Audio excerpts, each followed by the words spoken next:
I very often get the question, do I have a claim against the general contractor and the owner when I am involved and suffer serious injuries in an accident on a construction site while in the course of my employment with a subcontractor? Meaning I'm working for a subcontractor and I'm seriously injured and I want to go after, prosecute a claim against the general contractor and the owner of the property.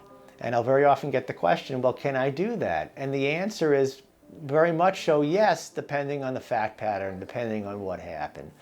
There are certain situations where what's called 240 of the labor law would come into play.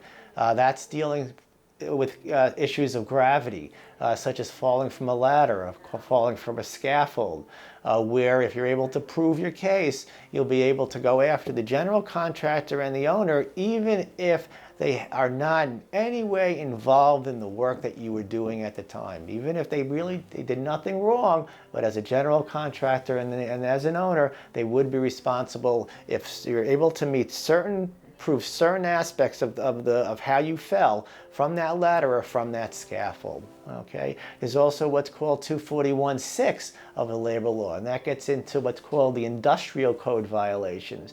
And if you can show that there was a violation of one of those industrial codes, you very well will have a claim against the general contractor and the owner of the property.